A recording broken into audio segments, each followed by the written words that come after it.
+2 class tobacco ਤੱਕ ਤੁਸੀਂ ਸੁਣ ਲਿਆ ਹੋਏਗਾ। ਸੋ ਅਸੀਂ ਹੁਣ ਅਲਕੋਹਲ ਆ ਗਈ ਹੈ। ਕਈ ਵਾਰੀ ਕੁਐਸਚਨ ਪੁੱਛਿਆ ਜਾਂਦਾ ਕਿ ਇੰਪੋਰਟੈਂਟ ਕੁਐਸਚਨ ਹੈ ਅਤੇ ਵਧੀਆ ਕਰਕੇ ਦਿੱਤਾ ਹੋਇਆ ਪ੍ਰਦੀਪ ਦੀ ਬੁੱਕ ਦੇ ਵਿੱਚ, ਹੈ ਨਾ। ਸੋ ਪੁੱਛ ਲੈਂਦੇ ਆ ਇਫੈਕਟਸ, ਇਹ ਤੁਹਾਨੂੰ ਕੁਐਸਚਨ ਵੀ ਜਦੋਂ ਆਏਗਾ ਤਾਂ ਇਸ ਤਰ੍ਹਾਂ ਹੀ ਹੁੰਦਾ ਹੈ, ਡਰੱਗਸ ਓਬਲੀਕ ਅਲਕੋਹਲ, ਉਹਨਾਂ ਦੇ ਇਫੈਕਟਸ ਪੁੱਛੇ ਜਾਂਦੇ ਆ। ਪਰ ਅਲਕੋਹਲ ਦੇ ਜਿਹੜੇ ਹੈ ਨਾ ਅਲੱਗ ਤਰ੍ਹਾਂ ਦੇ ਇਫੈਕਟਸ ਹੈਗੇ ਆ ਡਰੱਗਸ ਨਾਲੋਂ।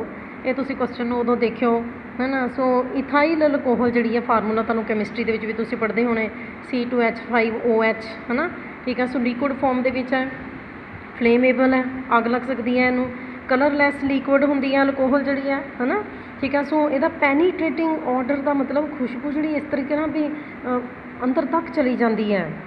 ਟੇਸਟ ਜੇ ਆਉਂਦਾ ਬਰਨਿੰਗ ਟੇਸਟ, ਠੀਕ ਹੈ, ਕਿ ਜਿਵੇਂ ਕੋਲਡ ਡਰਿੰਕ ਵਗੈਰਾ ਦਾ ਅਲੱਗ ਤਰੀਕੇ ਦਾ ਟੇਸਟ ਆਉਂਦਾ, ਸੋ ਅਲਕੋਹਲ ਦਾ ਅਲੱਗ ਤਰੀਕੇ ਦਾ ਟੇਸਟ ਹੋਏਗਾ, ਹੈ ਨਾ। ਗ੍ਰੇਨਸ, ਫਰੂਟਸ, ਜੂਸਿਸ ਵਗੈਰਾ ਯੀਸਟ ਦੀ ਹੈਲਪ ਦੇ ਨਾਲ ਉਹਨਾਂ ਦੀ ਫਰਮੈਂਟੇਸ਼ਨ ਹੋ ਕੇ ਉੱਥੋਂ ਬਣਦੀ ਹੈ ਅਲਕੋਹਲ, ਓਕੇ, ਠੀਕ ਹੈ। ਸੋ ਅਲਕੋਹਲ ਜਿਹੜੀ ਹੈਗੀ ਹੈ, ਜੇਕਰ ਅਸੀਂ ਲੋ ਕੰਸਨਟ੍ਰੇਸ਼ਨ 'ਚ ਲੈਂਦੇ ਹਾਂ ਜਿਹਦੇ 'ਚ ਅਲਕੋਹਲ ਦੀ ਮਾਤਰਾ ਜ਼ਿਆਦਾ ਨਹੀਂ ਹੈ, ਉਹਦੇ 'ਚ ਤੁਹਾਡੇ ਕੋਲ ਕਿਹੜੇ ਲਿਕੁਇਡਸ ਆ ਜਾਂਦੇ, ਬੀਅਰ, ਟੋਡੀ, ਵਾਈਨ, ਹੈ ਨਾ। ਹਾਈ ਕੰਸਨਟ੍ਰੇਸ਼ਨ ਦੇ ਵਿੱਚ, ਠੀਕ ਹੈ, ਜਿੱਥੇ ਅਲਕੋਹਲ ਜ਼ਿਆਦਾ ਪ੍ਰੈਜੈਂਟ ਹੈ, ਉਹ ਕਿਹੜੇ ਕਿਹੜੇ ਲਿਕੁਇਡਸ ਹੈਗੇ, ਬ੍ਰੈਂਡੀ, ਵਿਸਕੀ, ਰਮ, ਗਿਨ, ਵੋਡਕਾ, ਓਕੇ। ਐਡਿਕਸ਼ਨ, ਅਲਕੋਹਲ ਦੀ ਜੇਕਰ ਐਡਿਕਸ਼ਨ ਹੋ ਜਾਂਦੀ, ਆਦਤ ਪੈ ਜਾਂਦੀ, ਤਾਂ ਅਸੀਂ ਇਹਨੂੰ ਕਹਿੰਦੇ ਅਲਕੋਹਲਿਜ਼ਮ, ਹੈ ਨਾ। ਸੋ ਅਲਕੋਹਲਿਕ ਜਿਹੜੇ ਹੈਗੇ ਆ ਤਕਰੀਬਨ ਸੁਸਾਇਟੀ 'ਚ ਤੁਹਾਨੂੰ ਮਿਲਣਗੇ।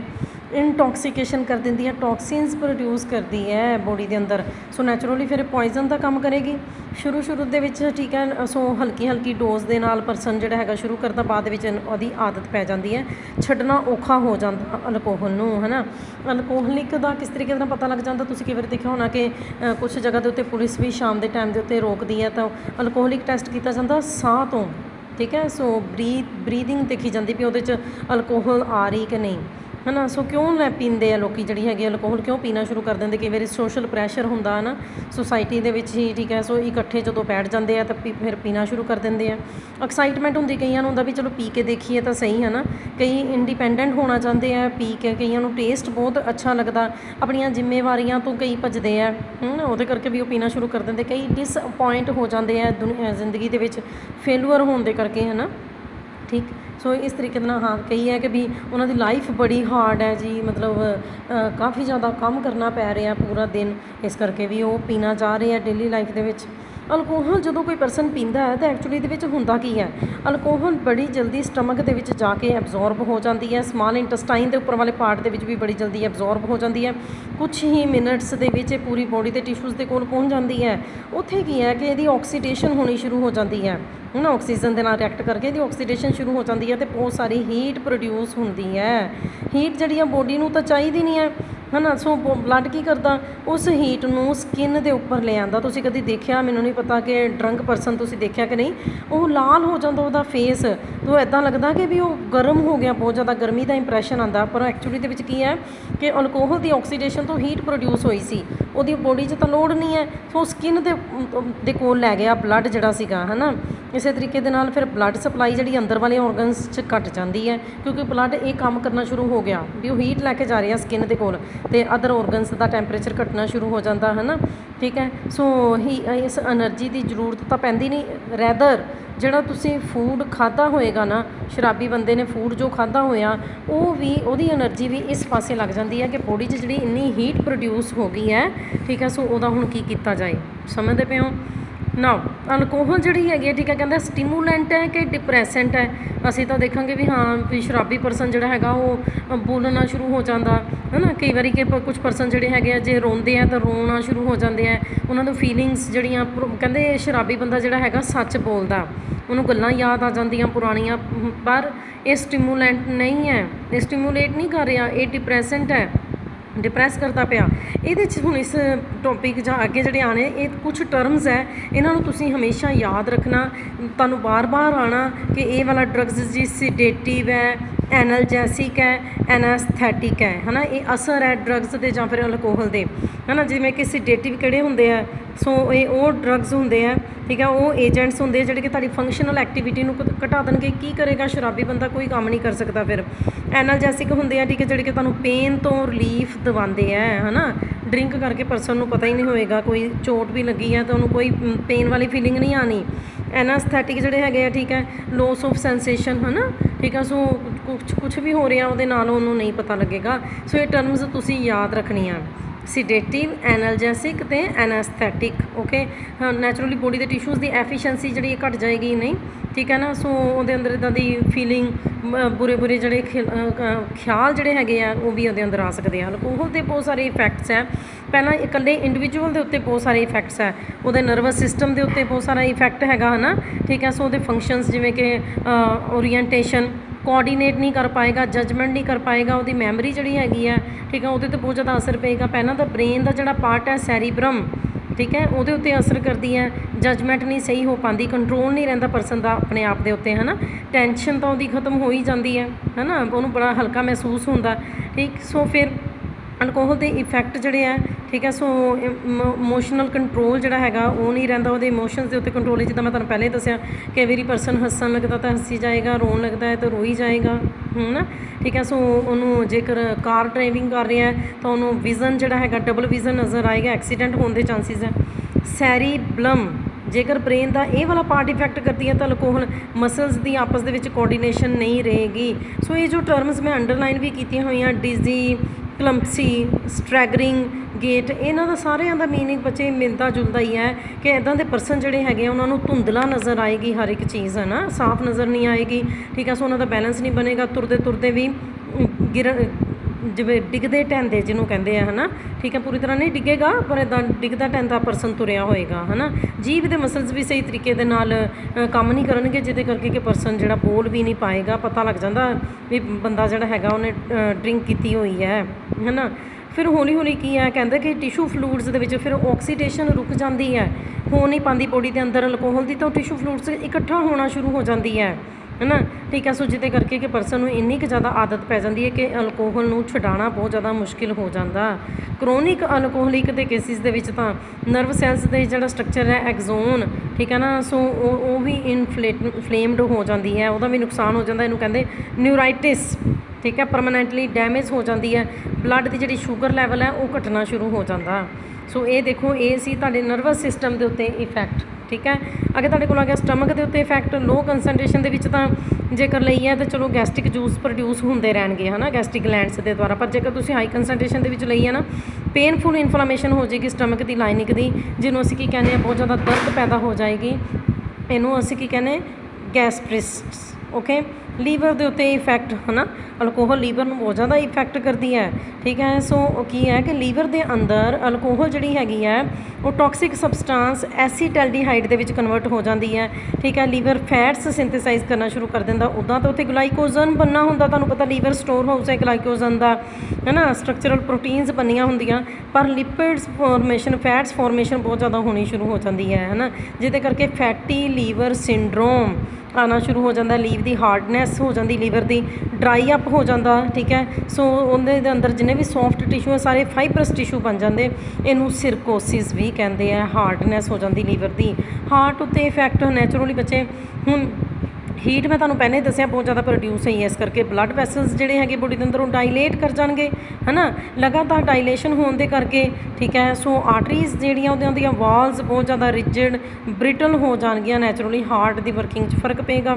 ਕਿਡਨੀ ਦੇ ਉੱਤੇ ਅਸਰ, ਹੁਣ ਬੱਚੇ ਅਲਕੋਹਲ ਪੀਤੀ ਹੈ, ਪਾਣੀ ਵੀ ਪੀਤਾ ਹੋਇਆ, ਸੋ ਕਿਡਨੀਜ਼ ਜਿਹੜੀਆਂ ਹੈਗੀਆਂ ਨੋਰਮਲ ਨਾਲੋਂ ਜ਼ਿਆਦਾ ਪਾਣੀ ਬੋਡੀ ਦੇ ਵਿੱਚ ਹੁੰਦੀ, ਯੂਰਿਨ ਦੀ ਫਾਰਮੇਸ਼ਨ ਦੇ ਵਿੱਚ ਕੱਢਣਗੀਆਂ ਨਹੀਂ, ਠੀਕ ਹੈ। ਸਕਿਨ ਜਿਹੜੀ ਹੈਗੀ ਹੈ, ਠੀਕ ਹੈ, ਸੋ ਉਹਦੇ 'ਚ ਵੀ ਬਹੁਤ ਸਾਰੀ ਜਿਹੜੀ ਹੀਟ ਲੋਸ ਹੋਈ ਹੈ, ਉਹਦੇ 'ਚ ਵੀ ਵਾਟਰ ਯੂਜ਼ ਹੋਣਾ ਨਾ, ਹੀਟ ਦੀ ਲੋਸ ਹੋਣ ਦੇ ਲਈ। ਸੋ ਵਾਟਰ ਦੀ ਕਮੀ ਆਉਣ ਦੇ ਕਰਕੇ ਨਾਈਟ੍ਰੋਜੀਨਸ ਵੇਸਟ ਜਿਹੜੀ ਹੈ ਕਿਡਨੀ 'ਚ ਇਕੱਠੀ ਹੋਣੀ ਸ਼ੁਰੂ ਹੋ ਜਾਂਦੀ ਹੈ, ਜਿਹਦੇ ਕਰਕੇ ਕਿਡਨੀਆਂ ਸਹੀ ਤਰੀਕੇ ਦੇ ਨਾਲ ਵਰਕ ਨਹੀਂ ਕਰ ਪਾਉਣਗੀਆਂ।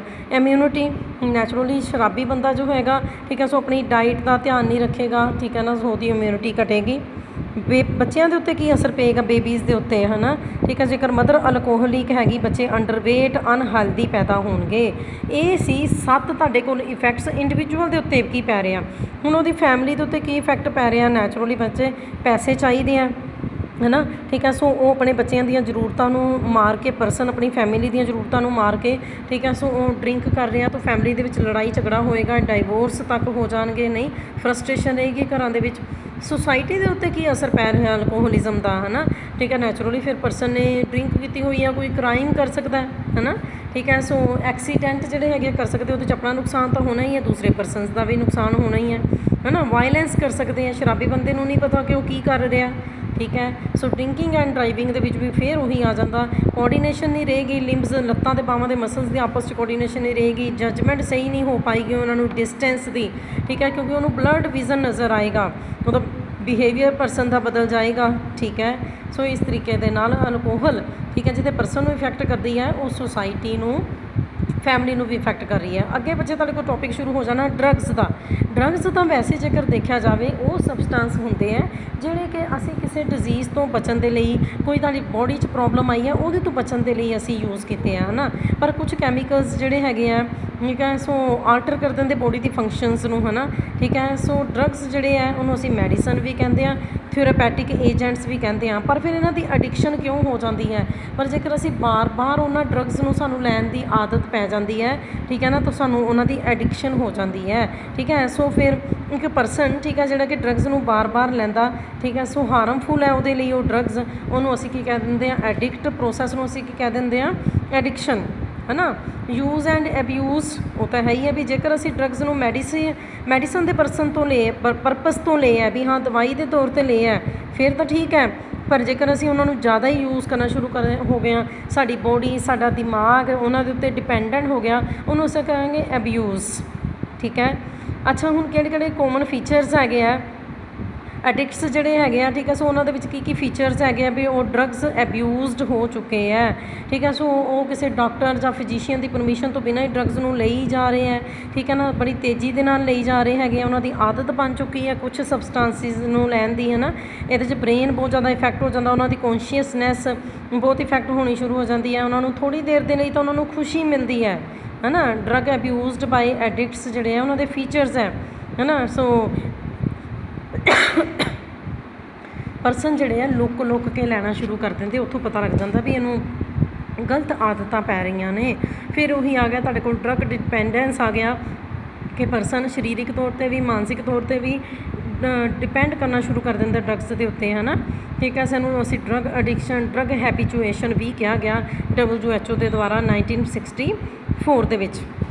ਇੰਪਲੀਕੇਸ਼ਨਸ ਡਰੱਗ ਡਿਪੈਂਡੈਂਸ ਜਿਹੜੀ ਹੈਗੀ ਹੈ, ਠੀਕ ਹੈ, ਉਹ ਕਿਹੜੇ ਆਸਪੈਕਟਸ, ਫਿਰ ਉਹੀ ਆ ਗਿਆ, ਠੀਕ ਹੈ। ਸੋ ਰੈਗੂਲਰ ਆਲਮੋਸਟ ਡੇਲੀ ਡਰੱਗਸ ਨੂੰ ਲੈਣਾ, ਹੈ ਨਾ, ਠੀਕ ਹੈ। ਸੋ ਡਰੱਗਸ ਦੇ ਲਈ ਜਿਹੜੀ ਹੈਗੀ ਆ ਟੋਲਰੈਂਸ ਜਿਹੜੀ ਹੈ ਡਿਵੈਲਪ ਹੋ ਜਾਣੀ, ਤਾਂ ਵੀ ਜੇਕਰ ਵਿਦਡਰਾਅਲ ਸਿੰਪਟਮਸ ਅਪੀਅਰ ਹੋਣੇ ਸ਼ੁਰੂ ਹੋ ਜਾਣਗੇ, ਹੈ ਨਾ, ਠੀਕ ਹੈ। ਸੋ ਡਰੱਗਸ ਨੂੰ ਫਿਰ ਲੈਣਾ ਸ਼ੁਰੂ ਕਰ ਦਿੱਤਾ, ਹੁਣ ਉਹਨੂੰ ਘਟਾ ਨਹੀਂ ਸਕਦੇ ਹੈਗੇ ਆ, ਲਗਾਤਾਰ ਡਰੱਗਸ ਨੂੰ ਲੈਣਾ ਉਹਦਾ ਹਾਰਮਫੁਲ ਇਫੈਕਟ ਪਏਗਾ। ਅਦਰ ਐਕਟੀਵਿਟੀਜ਼ ਨੂੰ ਲੋਸ, ਮਤਲਬ ਇੰਟਰਸਟ ਹੀ ਨਹੀਂ ਰਹੇਗਾ ਪਰਸਨ ਦਾ, ਉਹਦਾ ਧਿਆਨ ਸਿਰਫ ਡਰੱਗਸ ਵੱਲ ਹੀ ਲੱਗ ਜਾਏਗਾ। ਸੋ ਡਰੱਗਸ ਜਿਹੜੇ ਹੈਗੇ ਆ ਫਿਰ ਦੋ ਤਰੀਕਿਆਂ ਦੇ ਨਾਲ ਹੋ ਸਕਦੇ ਆ, ਸਾਈਕੋਲੋਜੀਕਲ ਡਿਪੈਂਡੈਂਸ ਅਤੇ ਫਿਜ਼ੀਓਲੋਜੀਕਲ ਡਿਪੈਂਡੈਂਸ। ਮੈਂ ਪਹਿਲੇ ਦੱਸਿਆ ਸਾਈਕੋਲੋਜੀ ਦਾ ਮਤਲਬ ਕੀ ਹੈਗਾ, ਮੈਂਟਲੀ ਤੌਰ 'ਤੇ ਉੱਤੇ ਸਾਨੂੰ ਹੋ ਜਾਂਦਾ ਵੀ ਜਿਸ ਤਰ੍ਹਾਂ ਮੈਂ ਤੁਹਾਨੂੰ ਦੱਸਿਆ ਵੀ ਕੁਝ ਪਰਸਨ ਜਿਹੜੇ ਆ ਉਹਨਾਂ ਨੂੰ ਲੱਗਦਾ ਵੀ ਹਾਂ ਮੈਂ ਚਾਹ ਪੀਣੀ ਹੈ ਨਾ, ਜ਼ਰੂਰਤ ਹੈ ਚਾਹੇ ਨਹੀਂ ਹੈ ਪਰ ਪੀਣੀ ਹੈ ਕਿ ਮੈਨੂੰ ਇਹਦੇ ਨਾਲ ਹੀ ਸ਼ਾਇਦ ਮੈਨੂੰ ਠੀਕ ਮਹਿਸੂਸ ਹੋਏਗਾ ਨਾ, ਠੀਕ ਹੈ। ਸੋ ਡਰੱਗਸ ਦੀ ਪ੍ਰੈਜ਼ੈਂਸ ਦੇ ਵਿੱਚ ਇੱਦਾਂ ਦੇ ਪਰਸਨਸ ਨੂੰ ਲੱਗਦਾ, ਠੀਕ ਹੈ, ਕਿ ਠੀਕ ਹੈ। ਸੋ ਉਹ ਨੋਰਮਲ ਸਟੇਟ ਦੇ ਵਿੱਚ ਉਹਨਾਂ ਨੂੰ ਲੱਗਦਾ ਅਸੀਂ ਤਾਂ ਹੀ ਰਵਾਂਗੇ ਜੇਕਰ ਅਸੀਂ ਡਰੱਗਸ ਨੂੰ ਲਵਾਂਗੇ, ਠੀਕ ਹੈ। ਫਿਜ਼ੀਕਲੀ ਉਹ ਡਿਪੈਂਡੈਂਟ ਹੋ ਜਾਂਦੇ ਆ, ਉਹਨਾਂ ਦਾ ਨਰਵਸ ਸਿਸਟਮ ਨੋਰਮਲੀ ਉਹਨਾਂ ਨੂੰ ਲੱਗਦਾ ਤਾਂ ਹੀ ਵਰਕ ਕਰੇਗਾ ਫਿਜ਼ੀਕਲੀ, ਠੀਕ ਹੈ। ਸਰੀਰ ਹੀ ਨਹੀਂ ਚੱਲ ਰਿਹਾ ਜੀ, ਹੈ ਨਾ, ਬਿਨਾਂ ਡਰੱਗਸ ਤੋਂ, ਓਕੇ। ਸੋ ਡਰੱਗ ਡਿਪੈਂਡੈਂਸ ਫਿਰ ਉਹੀ ਆ ਜਾਂਦਾ, ਕਿਉਂ ਪਰਸਨ ਲੈਂਦਾ, ਠੀਕ ਹੈ, ਐਕਸਪੈਰੀਮੈਂਟ ਕਰਕੇ ਦੇਖਣਾ ਚਾਹੁੰਦਾ ਹੈ, ਠੀਕ ਹੈ। ਸੋ ਉਹ ਰੀਕ੍ਰੀਏਸ਼ਨ ਵਾਲਿਆਂ ਨੂੰ ਖੁਸ਼ੀ ਮਿਲਦੀ ਹੈ ਡਰੱਗਸ ਲੈ ਕੇ, ਹੈ ਨਾ, ਠੀਕ ਹੈ। ਸੋ ਦੂਸਰਿਆਂ ਦੀ ਕੰਪਨੀ ਦੇ ਵਿੱਚ ਰਹਿ ਰਹੇ ਆ, ਦੋਸਤ ਮਿੱਤਰ ਜਿਹੜੇ ਹੈਗੇ ਉਹਨੂੰ ਸਟਿਮੂਲੇਟ ਕਰਦੇ ਪਏ ਆ, ਸਿਚੁਏਸ਼ਨ ਇੱਦਾਂ ਦੀ ਬਣ ਗਈ ਵੀ ਤੂੰ ਵੀ ਯੂਜ਼ ਕਰ ਡਰੱਗਸ ਨੂੰ, ਇਸ ਤਰੀਕੇ ਨਾਲ ਹੋ ਜਾਂਦਾ, ਠੀਕ ਹੈ। ਸੋ ਅਤੇ ਕੰਪਲਸਿਵ ਦਾ ਮਤਲਬ ਹੈਗਾ ਉਹਨੂੰ ਹੁਣ ਕੰਪਲਸ਼ਨ ਹੋ ਚੁੱਕੀ ਹੈ, ਉਹਨੇ ਲੈਣਾ ਹੀ ਲੈਣਾ ਪੂਰੀ ਤਰੀਕੇ ਦੇ ਨਾਲ, ਡਿਪੈਂਡੈਂਸ, ਠੀਕ ਹੈ, ਡਿਪੈਂਡ ਹੋ ਚੁੱਕਾ, ਉਹਦੇ ਤੋਂ ਬਿਨਾਂ ਪਰਸਨ ਨਹੀਂ ਰਹਿ ਸਕਦਾ, ਸਮਝਦੇ ਪਏ ਹੋ ਨਾ। ਇਹ ਬਹੁਤ ਸਾਰੇ ਕਾਰਨ ਹੈ ਡਰੱਗ ਡਿਪੈਂਡੈਂਸ ਦੇ। ਸਾਈਨ ਫਿਰ ਉਹੀ ਹੈ, ਬਾਰ ਨਹੀਂ ਮੈਂ ਦੱਸਣੇ, ਉਹ ਲੁੱਕ ਛਿਪ ਕੇ ਲਏਗਾ, ਉਹਦਾ ਕੰਮ ਦੇ ਵਿੱਚ ਇੰਟਰਸਟ ਨਹੀਂ ਰਹੇਗਾ, ਇਹ ਸਾਰੇ ਤੁਸੀਂ ਪੜ੍ਹਨੇ ਆ। ਫੈਕਟਰਸ ਜਿਹੜੇ ਕਿ ਇਫੈਕਟ ਕਰਦੇ ਆ ਡਰੱਗ ਐਕਸ਼ਨ ਨੂੰ, ਹੈ ਨਾ, ਠੀਕ ਹੈ। ਸੋ ਮਤਲਬ ਕਿ ਕਿਸ ਫੋਰਮ 'ਚ ਤੁਸੀਂ ਡਰੱਗ ਲੈ ਰਹੇ ਹੋ, ਨਹੀਂ, ਠੀਕ ਹੈ ਨਾ। ਸੋ ਉਹ ਡਿਪੈਂਡ ਕਰਦਾ, ਸਮੋਕਿੰਗ ਕਰ ਰਹੇ ਹੋ, ਪਾਊਡਰ ਦੀ ਫੋਰਮ ਦੇ ਵਿੱਚ ਲੈ ਰਹੇ ਹੋ, ਸਨੀਜ਼ ਕਰਦੇ ਹੋ, ਵੇਨਸ ਦੇ ਵਿੱਚ ਇੰਜੈਕਸ਼ਨ ਲਗਾ ਰਹੇ ਹੋ, ਡੋਜ਼ ਕਿੰਨੀ ਲੈ ਰਹੇ ਹੋ, ਥੋੜ੍ਹੀ ਡੋਜ਼ ਲੈ ਰਹੇ ਹੋ, ਜ਼ਿਆਦਾ ਡੋਜ਼ ਲੈ ਰਹੇ ਹੋ, ਤਾਂ ਉਹਦੇ ਨਾਲ ਇਫੈਕਟ ਤਾਂ ਪਏਗਾ ਹੀ। ਰੂਟ ਮੈਂ ਤੁਹਾਨੂੰ ਪਹਿਲਾਂ ਹੀ ਦੱਸ ਦਿੱਤਾ ਵੀ ਮੂੰਹ ਰਾਹੀਂ ਲੈ ਰਹੇ ਹੋ, ਵੇਨਸ ਦੇ ਵਿੱਚ ਇੰਜੈਕਸ਼ਨ ਲਗਾ ਰਹੇ ਹੋ, ਡਰਿੰਕਿੰਗ ਕਰ ਰਹੇ ਹੋ, ਸਮੋਕਿੰਗ ਕਰਦੇ ਪਏ ਹੋ, ਹੈ ਨਾ, ਠੀਕ ਹੈ। ਸੋ ਇਸ ਤਰੀਕੇ ਦੇ ਨਾਲ ਇਹ ਬਹੁਤ ਸਾਰੇ ਫੈਕਟਰਸ ਹੈ ਜਿਹੜੇ ਕਿ ਇਹਦੇ 'ਚ ਅਸੀਂ ਪੜ੍ਹੇ, ਕਿਸ ਤਰੀਕੇ ਦੇ ਨਾਲ ਪਰਸਨ ਡਰੱਗਸ ਦੇ ਉੱਤੇ ਡਿਪੈਂਡੈਂਟ ਹੋ ਜਾਂਦਾ, ਕਿਹੜੇ ਕਾਰਨ ਹੈ, ਕਿਉਂ ਡਿਪੈਂਡੈਂਟ ਹੋ ਜਾਂਦਾ, ਉਹਨਾਂ ਦੇ ਲਈ ਛੱਡਣਾ ਕਿਉਂ ਔਖਾ ਹੋ ਜਾਂਦਾ। ਕਿਉਂਕਿ ਬੱਚੇ ਤੁਹਾਡੇ ਕੋਲ ਆ ਜਾਂਦੇ ਆ, ਡਰੱਗਸ ਆ ਗਏ ਆ, ਓਵਰਆਲ ਇਹਨਾਂ ਨੂੰ ਕਹਿੰਦੇ ਹੈਬੀਚੁਏਟਿੰਗ ਡਰੱਗਸ, ਹੈ ਨਾ। ਹੈਬਿਟਸ ਦਾ ਮਤਲਬ ਆਦਤਾਂ ਬਣ ਚੁੱਕੀਆਂ ਨੇ। ਦੋ ਤਰ੍ਹਾਂ ਦੇ ਆ, ਸਾਈਕੋਟ੍ਰੋਫਿਕ ਡਰੱਗਸ, ਸਾਈਕੀਡੈਲਿਕ ਡਰੱਗਸ। ਸਾਈਕੋਟ੍ਰੋਫਿਕ ਡਰੱਗਸ, ਠੀਕ ਹੈ, ਇਹਨਾਂ ਨੂੰ ਮੈਂ ਲਿਖਿਆ, ਇਹਨਾਂ ਨੇ ਲਿਖਿਆ ਮੂਡ ਆਲਟਰਿੰਗ ਡਰੱਗਸ, ਹੈ ਨਾ, ਠੀਕ ਹੈ। ਸੋ ਇਹਦੇ 'ਚ ਕੀ ਹੈਗਾ ਕਿ ਪਰਸਨ ਜਿਹੜਾ ਹੈਗਾ ਉਹਦੇ ਮੂਡ 'ਚ ਚੇਂਜਿਸ ਆ ਜਾਂਦੀਆਂ, ਹੈ ਨਾ, ਉਹਨੂੰ ਲੱਗਦਾ ਵੀ ਮੈਂ ਬਹੁਤ ਖੁਸ਼ ਹਾਂ ਇਹਨਾਂ ਡਰੱਗਸ ਨੂੰ ਲੈ ਕੇ, ਸਮਝਦੇ ਪਏ ਹੋ, ਮੂਡ ਹੀ ਚੇਂਜ ਹੋ ਜਾਂਦਾ, ਠੀਕ ਹੈ। ਸੋ ਸਾਈਕੋਟ੍ਰੋਫਿਕ ਜਿਹੜੇ ਡਰੱਗਸ ਹੁੰਦੇ ਆ, ਪਰਸਨ ਜਿਹੜਾ ਹੈਗਾ ਉਹਨਾਂ ਦੇ ਉੱਤੇ ਪੂਰੀ ਤਰੀਕੇ ਨਾਲ ਡਿਪੈਂਡੈਂਟ ਹੋ ਜਾਂਦਾ। ਇਹਨਾਂ ਨੂੰ ਫਰਦਰ ਕਲਾਸੀਫਾਈ ਕੀਤਾ ਗਿਆ 4 ਗਰੁੱਪਸ ਦੇ ਵਿੱਚ, ਟ੍ਰੈਂਕੁਲਾਈਜ਼ਰਸ, ਸੀਡੇਟਿਵਸ ਐਂਡ ਹਿਪਨੋਟਿਕਸ। ਤੀਸਰੇ ਤੁਹਾਡੇ ਕੋਲ ਆ ਗਏ ਓਪੀਏਟ ਨਾਰਕੋਟਿਕਸ, ਅਤੇ ਚੌਥੇ ਤੁਹਾਡੇ ਕੋਲ ਆ ਗਏ ਸਟਿਮੂਲੈਂਟਸ। ਸਭ ਤੋਂ ਪਹਿਲਾਂ ਤੁਹਾਡੇ ਕੋਲ ਆ ਗਏ ਟ੍ਰਾਂਕੁਲਾਈਜ਼ਰਸ, ਹੈ ਨਾ, ਐਨਗਜ਼ਾਇਟੀ, ਟੈਨਸ਼ਨ ਨੂੰ ਘੱਟ ਕਰਦੇ ਆ, ਇੱਦਾਂ ਲੱਗਦਾ ਤੁਹਾਨੂੰ ਸ਼ਾਂਤੀ ਮਿਲ ਰਹੀ ਹੈ, ਨੀਂਦ ਨਹੀਂ ਆਉਂਦੀ ਹੈ, ਠੀਕ ਹੈ, ਪਰ ਤੁਹਾਨੂੰ ਕਾਲਮਨੈਸ ਦੀ ਫੀਲਿੰਗ ਆਉਂਦੀ ਹੈ। ਟ੍ਰਾਂਕੁਲਾਈਜ਼ਰ ਦੋ ਤਰ੍ਹਾਂ ਦੇ ਆ, ਫੀਨੋਥਾਇਆਜਿਨਸ ਅਤੇ ਬੈਂਜ਼ੋਡਾਇਆਜ਼ੇਪਿਨਸ। ਫੀਨੋਥਾਇਆਜਿਨਸ ਜਿਹੜੇ ਹੁੰਦੇ ਆ, ਠੀਕ ਹੈ। ਸੋ ਸਾਈਕੋਟਿਕ ਪੇਸ਼ੈਂਟ ਮਤਲਬ ਜਿਹੜੇ ਕਿ ਦਿਮਾਗੀ ਤੌਰ 'ਤੇ ਥੋੜ੍ਹੇ ਪਰੇਸ਼ਾਨ ਵੀ ਰਹਿੰਦੇ ਆ, ਅਗਰੈਸਿਵਨੈਸ ਉਹਨਾਂ 'ਚ ਬਹੁਤ ਜ਼ਿਆਦਾ ਆ ਜਾਂਦੀ ਹੈ ਨਾ, ਉਹਨਾਂ ਦਾ ਬਿਹੇਵੀਅਰ ਨੋਰਮਲ ਕਰਨ ਦੇ ਲਈ ਇਹਨਾਂ ਨੂੰ ਯੂਜ਼ ਕੀਤਾ ਜਾਂਦਾ। ਦੇਖੋ ਨਾਮ ਫੀਨੋਥਾਇਆਜਿਨਸ, ਹੈ ਨਾ, ਠੀਕ ਹੈ। ਸੋ ਇਹਦੇ ਤੋਂ ਹੋਰ ਵੀ ਐਂਟੀਸਾਈਕੋਟਿਕ ਡਰੱਗਸ ਤਿਆਰ ਕੀਤੇ ਜਾਂਦੇ ਆ, ਜਿਵੇਂ ਕਿ ਕਲੋਰਪ੍ਰੋਮੇਜ਼ਿਨ, ਠੀਕ ਹੈ, ਥਾਈਰੋਡਾਇਆਜ਼ਿਨ, ਰੀਸਰਪਾਈਨ, ਓਕੇ।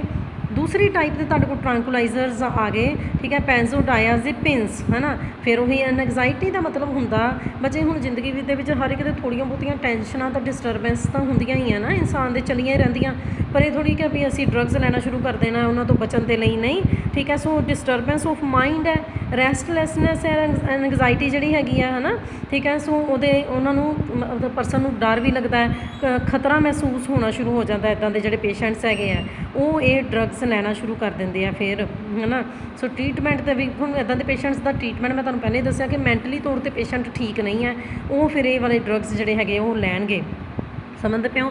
ਇਹਦੇ ਵਿਦਡਰਾਲ ਸਿੰਪਟਮਸ ਜਿਹੜੇ ਹੈਗੇ ਕੋਈ ਇਹਦਾ ਜ਼ਿਆਦਾ ਸਾਈਡ ਇਫੈਕਟ ਨਹੀਂ ਹੈ, ਠੀਕ ਹੈ। ਵਿਦਡਰਾਲ ਸਿੰਪਟਮਸ ਵੀ ਕੋਈ ਇੰਨੇ ਜ਼ਿਆਦਾ ਨਹੀਂ ਹੈ ਬੱਚੇ। ਵਿਦਡਰਾਲ ਸਿੰਪਟਮ ਸ਼ਬਦ ਨੂੰ ਵੀ ਸਮਝ ਲਓ ਵੀ ਜਦੋਂ ਕੋਈ ਪਰਸਨ ਡਰੱਗਸ ਨੂੰ ਛੱਡੇਗਾ, ਠੀਕ ਹੈ, ਤਾਂ ਫਿਰ ਕਿਉਂਕਿ ਡਰੱਗਸ ਛੱਡਣੇ ਵੀ ਕੋਈ ਸੌਖੇ ਨਹੀਂ ਹੈ, ਬਹੁਤ ਪਰਸਨਸ ਨੂੰ ਬਹੁਤ ਜ਼ਿਆਦਾ ਤਕਲੀਫ ਹੁੰਦੀ ਹੈ ਜਿਨ੍ਹਾਂ ਨੇ ਡਰੱਗਸ ਫਿਰ ਛੱਡਣੇ ਹੁੰਦੇ ਆ, ਠੀਕ ਹੈ। ਇਹ ਸੀ ਤੁਹਾਡੇ ਕੋਲ ਟ੍ਰਾਂਕੁਲਾਈਜ਼ਰਸ। ਦੂਸਰੇ ਤੁਹਾਡੇ ਕੋਲ ਆ ਗਏ ਸੀਡੇਟਿਵਸ ਐਂਡ ਹਿਪਨੋਟਿਕਸ। ਉਹ ਤੁਸੀਂ ਸੁਣਿਆ ਹੋਣਾ ਹੈ ਵੀ ਹਿਪਨੋਟਾਈਜ਼ ਕੀਤਾ ਹੈ ਜੀ ਕਿਸੇ ਨੂੰ, ਹੈ ਨਾ। ਇਹਦੇ 'ਚ ਪਰਸਨ ਜਿਹੜਾ ਉਹਨੂੰ ਨੀਂਦ ਦਵਾਈ ਜਾਂਦੀ ਹੈ ਨਾ, ਨੀਂਦ ਆਏਗੀ ਉਹਨੂੰ, ਹੈ ਨਾ, ਤਾਂ ਜੋ ਉਹ ਜਦੋਂ ਉੱਠੇ ਰਿਲੈਕਸ ਮਹਿਸੂਸ ਕਰੇ, ਹੈ ਨਾ, ਹਾਈ ਡੋਜ਼ ਦੇ ਨਾਲ। ਹਿਪਨੋਟਿਕਸ ਇਹਦੇ 'ਚ 2 ਟਾਈਪਸ ਆ ਜਾਂਦੀਆਂ, ਬਾਰਬੀਜੂਰੇਟਸ ਅਤੇ ਫਿਰ ਤੋਂ ਦੁਬਾਰਾ ਬੈਂਜ਼ੋਡਾਇਆਜ਼ੇਪਿਨਸ, ਆਹੀ ਵਾਲੇ ਹੈ ਇਹਦੀ ਅਗਲੀ ਟਾਈਪ ਵੀ। ਸੀਡੇਟਿਵਸ ਐਂਡ ਹਿਪਨੋਟਿਕਸ ਵੀ ਹੈ, ਬੈਂਜ਼ੋਡਾਇਆਜ਼ੇਪਿਨਸ, ਜਿੱਦਾਂ ਕਿ ਉਹ ਟ੍ਰਾਂਕੁਲਾਈਜ਼ਰਸ ਹੈ। ਮੈਂ ਜ਼ਿਆਦਾ ਦੱਸਣਾ ਚਾਹੁੰਦੀ ਕਿ ਇਹਦੇ ਬਾਰੇ 'ਚ ਬਹੁਤ ਇੰਪੋਰਟੈਂਟ ਹੈ ਬਾਰਬੀਚੂਰੇਟਸ। ਬੜੇ ਸਾਰੇ ਕੁਐਸਚਨ ਹੋਣਗੇ ਕਿਉਂਕਿ ਮੈਂ ਤੁਹਾਨੂੰ ਸਮਝਾ ਦੇਣੀ, ਤੁਹਾਨੂੰ ਪਹਿਲਾਂ ਇੱਥੋਂ ਹੀ ਸਮਝ ਆ ਜਾਣਾ। ਸਲੀਪਿੰਗ ਪਿਲਸ, ਬੜੇ ਸਾਰੇ ਲੋਕ ਜਿਹੜੇ ਕਿ ਡਿਸਟਰਬ ਰਹਿੰਦੇ ਆ ਆਪਣੀ ਲਾਈਫ ਤੋਂ, ਹੈ ਨਾ, ਉਹ ਸਲੀਪਿੰਗ ਪਿਲਸ ਲੈ ਕੇ ਸੌਂਦੇ ਆ, ਕਹਿੰਦੇ ਨੀਂਦ ਨਹੀਂ ਆਉਂਦੀ। ਸੋ ਬਾਰਬੀਚੂਰੇਟਸ ਸਲੀਪਿੰਗ ਪਿਲਸ ਹੁੰਦੀਆਂ ਨੇ, ਇਹ ਥੋੜ੍ਹੀ ਐਕਟੀਵਿਟੀ ਨੂੰ ਘਟਾ ਦਿੰਦੀਆਂ ਨੇ, ਹੈ ਨਾ, ਐਨਗਜ਼ਾਇਟੀ ਘਟਾ ਦਿੰਦੀਆਂ ਨੇ, ਨੀਂਦ ਆ ਜਾਂਦੀ ਹੈ ਪਰਸਨ ਜਿਹੜਾ ਹੈਗਾ, ਹੈ ਨਾ, ਪਰ ਡਿਪੈਂਡੈਂਟ ਹੋ ਜਾਂਦਾ ਸਾਈਕੋਲੋਜੀਕਲੀ, ਠੀਕ ਹੈ। ਸੋ ਬਾਰ-ਬਾਰ ਯੂਜ਼ ਕਰਨ ਨੂੰ ਕੀ ਕਹਿੰਦੇ ਆ, ਬਾਰਬੀਚੂਰਿਜ਼ਮ। ਸਕਿਨ ਜਿਹੜੀ ਹੈ ਉਹਦੇ ਉੱਤੇ ਅਸਰ ਦਿਖਣਾ ਸ਼ੁਰੂ ਹੋ ਜਾਂਦਾ, ਨਿਸ਼ਾਨ ਪੈ ਜਾਂਦੇ ਆ, ਬਹੁਤ ਠੰਡ ਲੱਗਦੀ ਹੈ ਪਰਸਨ ਨੂੰ, ਸਮਝਦੇ ਪਏ ਹੋ, ਠੀਕ ਹੈ। ਸੋ ਫੀਵਰ ਵੀ ਹੋ ਸਕਦਾ, ਹੈਡੇਕ ਵੀ ਹੋ ਸਕਦੀ ਹੈ ਨਾ। ਜੇਕਰ ਛੱਡਣਾ ਚਾਹਵੇ ਪੇਸ਼ੈਂਟ ਤਾਂ ਦੇਖੋ ਉਹਨੂੰ ਆ ਸਾਰਾ ਕੁਝ ਹੋਏਗਾ। ਜੇਕਰ ਛੱਡਣਾ ਚਾਹੇਗਾ, ਖਾਣ ਦੇ ਨਾਲ ਤਾਂ ਮੈਂ ਤੁਹਾਨੂੰ ਦੱਸ ਹੀ ਦਿੱਤਾ ਵੀ ਉਹਨੂੰ ਆਰਾਮ ਹੀ ਮਿਲਣਾ ਹੈ, ਪਰ ਛੱਡਣਾ ਚਾਹੇਗਾ ਤਾਂ ਫੀਵਰ ਹੋ ਜਾਏਗਾ, ਠੰਡ ਬਹੁਤ ਜ਼ਿਆਦਾ ਲੱਗੇਗੀ, ਸਿਰ ਦਰਦ ਕਰੇਗੀ ਉਹਦੀ।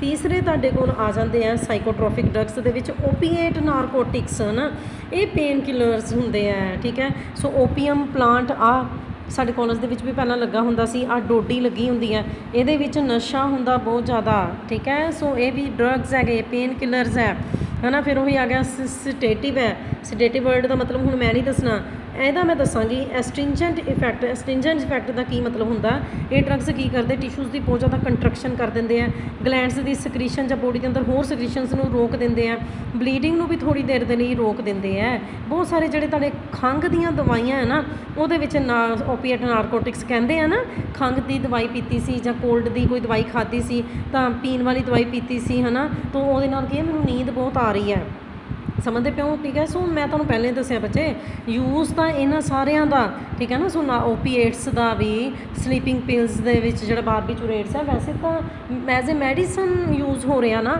ਪਰ ਜੇਕਰ ਐਬਿਊਜ਼ ਹੋ ਜਾਏਗਾ ਫਿਰ ਉਹ ਐਡਿਕਸ਼ਨ ਬਣ ਜਾਏਗੀ, ਠੀਕ ਹੈ ਨਾ। ਸੋ ਓਪੀਏਟ ਨਾਰਕੋਟਿਕਸ ਜਿਹੜੇ ਉਹਨਾਂ ਨੂੰ ਅਸੀਂ ਓਪੀਏਟਸ ਵੀ ਕਹਿੰਦੇ ਹਾਂ, ਹੈ ਨਾ, ਠੀਕ। ਸੋ ਇਹਨਾਂ ਦੀਆਂ ਵੀ ਫਰਦਰ 6 ਔਰ 7 ਟਾਈਪਸ ਹੈਗੀਆਂ ਨੇ, ਠੀਕ। ਸੋ ਓਪੀਅਮ ਜਿਹੜੇ ਹੁੰਦੇ ਆ ਡਿਪਰੈਸ ਕਰ ਦਿੰਦੇ ਆ ਇਮਿਊਨ ਸਿਸਟਮ ਨੂੰ ਵੀ। ਇਫੈਕਟਸ ਹੋਰ ਅਸੀਂ ਇਹਦੇ ਬੋਡੀ ਦੇ ਉੱਤੇ ਦੇਖੀਏ, ਪੇਨ ਤੋਂ ਰਿਲੀਫ ਦਿਵਾਉਂਦੇ ਆ, ਟੈਨਸ਼ਨ ਘਟਾ ਦਿੰਦੇ ਆ, ਐਨਗਜ਼ਾਇਟੀ ਘਟਾ ਦਿੰਦੇ ਆ, ਹੈ ਨਾ। ਬਲੱਡ ਪ੍ਰੈਸ਼ਰ ਜਿਹੜਾ ਹੈਗਾ ਘਟਣਾ ਸ਼ੁਰੂ ਹੋ ਜਾਂਦਾ, ਬਰੀਥਿੰਗ ਰੇਟ ਵੀ ਥੋੜ੍ਹਾ ਘਟ ਜਾਂਦਾ, ਪਰਸਨ ਜਿਹੜਾ ਉਹਨੂੰ ਸੁਸਤੀ ਪਈ ਰਹਿੰਦੀ ਹੈ ਨਾ, ਠੀਕ ਹੈ। ਡਾਈਜੈਸ਼ਨ ਸਹੀ ਤਰੀਕੇ ਦੇ ਨਾਲ ਨਹੀਂ ਹੋ ਪਾਉਂਦੀ, ਬੋਲ ਨਹੀਂ ਪਾਉਂਦਾ ਸਹੀ ਤਰੀਕੇ ਦੇ ਨਾਲ, ਨੋਜ਼ੀਆ ਵੋਮਟਿੰਗ ਜਿਹੜੀ ਹੈਗੀ ਹੈ ਨਾ, ਉਹ ਹੋ ਸਕਦੀ ਹੈ ਕਈ ਵਾਰੀ ਕੁਝ ਪਰਸਨਸ ਨੂੰ, ਦੇਖੋ ਹੈ ਨਾ, ਠੀਕ ਹੈ। ਸੋ ਸਰਟਿਲਿਟੀ, ਬੰਦਿਆਂ ਦੇ ਵਿੱਚ ਸਰਟਿਲਿਟੀ ਘੱਟ ਜਾਂਦੀ ਹੈ। ਸੋ ਇਸ ਤਰੀਕੇ ਦੇ ਨਾਲ ਨਾਰਕੋਟਿਕਸ ਜਿਹੜੇ ਹੈਗੇ ਆ, ਠੀਕ ਹੈ। ਸੋ ਕਿੰਨੇ ਡਰੱਗਸ ਇਹਨਾਂ ਦੇ ਇਫੈਕਟਸ ਹੈਗੇ ਆ, ਓਵਰਡੋਜ਼ ਦੇ ਨਾਲ ਰੈਸਪੀਰੇਸ਼ਨ ਰੁਕ ਜਾਂਦੀ, ਸਾਹ ਗਿਰਿਆ, ਪਰਸਨ ਦੀ ਡੈਥ ਹੋ ਸਕਦੀ ਹੈ। ਇਹਦੇ 'ਚ ਤੁਹਾਡੇ ਕੋਲ ਸਭ ਤੋਂ ਪਹਿਲਾਂ ਮੇਨ ਆ ਗਿਆ, ਮੇਨ ਇੱਕ ਓਪੀਅਮ ਹੈ, ਓਪੀਏਟ ਨਾਰਕੋਟਿਕਸ ਦੇ ਵਿੱਚ ਇੱਕ ਮੋਰਫਿਨ, ਓਪੀਅਮ, ਠੀਕ ਹੈ। ਸੋ ਆਹ ਇਹ ਫਰੂਟ ਓਪੀਅਮ ਦਾ, ਠੀਕ ਹੈ। ਸੋ ਏਅਰ ਡਰਾਈਡ ਮਿਲਕੀ ਲੇਟੈਕਸ ਹੈ, ਇਹਦੇ ਵਿੱਚੋਂ ਦੁੱਧ ਵਰਗਾ ਇੱਕ ਪਦਾਰਥ ਨਿਕਲਦਾ ਹੈਗਾ, ਹੈ ਨਾ, ਠੀਕ ਹੈ। ਸੋ ਇਸ ਕੈਪਸੂਲ ਦੇ ਵਿੱਚ ਪ੍ਰੈਜ਼ੈਂਟ ਹੈ। ਕਿਹੜੇ ਪਲਾਂਟ ਦੇ ਉੱਤੇ ਲੱਗਦਾ ਹੈ, ਠੀਕ ਹੈ, ਕੈਪਸੂਲ ਜਿਹੜਾ ਪੈਪਾਵਰ ਸੋਮਨੀਵੇਰਮ ਪਲਾਂਟ ਹੈਗਾ, ਹੈ ਨਾ, ਠੀਕ ਹੈ। ਸੋ ਰੈਡਿਸ਼ ਬਰਾਊਨ ਕਲਰ ਦਾ, ਹੈਵੀ ਸਮੈਲ ਵਾਲਾ, ਬਹੁਤ ਹੀ ਕੌੜਾ ਟੇਸਟ ਹੁੰਦਾ ਹੈ ਇਸ ਲਿਕੁਇਡ ਦਾ, ਸਮਝਦੇ ਪਏ ਹੋ, ਠੀਕ ਹੈ। ਸੋ ਇਹ ਵੀ ਡਰੱਗਸ ਦੇ ਵਿੱਚ ਬੜੇ ਪੁਰਾਣੇ ਸਮੇਂ ਤੋਂ ਵੈਸੇ ਯੂਜ਼ ਕੀਤਾ ਜਾ ਰਿਹਾ ਹੈ, ਠੀਕ ਹੈ। ਸੋ ਇਹਨੂੰ ਖਾਧਾ ਵੀ ਜਾ ਸਕਦਾ, ਓਪੀਅਮ ਨੂੰ ਸਮੋਕਿੰਗ ਵੀ ਕੀਤੀ ਜਾ ਸਕਦੀ ਹੈ ਇਹਦੀ ਮਦਦ ਦੇ ਨਾਲ। ਹੁਣ ਓਪੀਅਮ ਦੇ ਬੱਚੇ ਬਹੁਤ ਸਾਰੇ ਡੈਰੀਵੇਟਿਵਸ ਹੁੰਦੇ ਆ, ਜਿਹਦੇ 'ਚ ਤੁਹਾਡੇ ਕੋਲ ਸਭ ਤੋਂ ਪਹਿਲਾਂ ਆ ਗਈ ਹੈ ਮੋਰਫਿਨ, ਐਕਟਿਵ ਪ੍ਰਿੰਸੀਪਲ ਹੈ ਓਪੀਅਮ ਦਾ, ਹੈ ਨਾ, ਠੀਕ ਹੈ। 1805 ਦੇ ਵਿੱਚ, ਠੀਕ ਹੈ। ਸੋ ਸਰ ਟਰਨਰ ਜਿਹੜੇ ਸੀਗੇ, ਉਹਨਾਂ ਨੇ ਸਭ ਤੋਂ ਪਹਿਲਾਂ ਇਹਨੂੰ ਆਈਸੋਲੇਟ ਕੀਤਾ ਸੀ, ਠੀਕ ਹੈ। ਸੋ ਇਹਨੂੰ ਕਹਿੰਦਾ ਸੀਡੇਟਿਵ ਦੇ ਤੌਰ 'ਤੇ ਯੂਜ਼ ਕੀਤਾ ਜਾਂਦਾ। ਐਨੋਕਸੀਲਿਟਿਕ, ਐਨੋਕਸੀਲਿਟਿਕ ਦਾ ਮਤਲਬ ਉਹੀ, ਐਨਗਜ਼ਾਇਟੀ ਨੂੰ ਖ਼ਤਮ ਕਰਨ ਦੇ ਲਈ ਇਹਨੂੰ ਯੂਜ਼ ਕੀਤਾ ਜਾਂਦਾ, ਹੈ ਨਾ, ਠੀਕ। ਸੋ ਇਸੇ ਤਰੀਕੇ ਦੇ ਨਾਲ 10% ਜਿਹੜਾ ਹੈਗਾ ਡਰਾਈਡ ਐਗਜ਼ੂਡੇਟ ਹੈਗਾ ਪੋਪੀ ਦਾ, ਮੋਰਫਿਨ ਜਿਹੜਾ ਹੈਗਾ, ਠੀਕ ਹੈ, ਬਹੁਤ ਜ਼ਿਆਦਾ ਯੂਜ਼ ਕੀਤਾ ਜਾਂਦਾ ਥੋੜ੍ਹੀ ਥੋੜ੍ਹੀ ਡੋਜ਼ਿਸ ਦੇ ਵਿੱਚ। ਪੇਨ ਤੋਂ ਰਿਲੀਫ ਦਿਵਾਉਂਦਾ ਹੈ, ਨੀਂਦ ਆਉਂਦੀ ਹੈ ਇਹਨੂੰ ਵੀ ਖਾ ਕੇ ਨਾ, ਮੋਰਫਿਨ ਨੂੰ ਵੀ।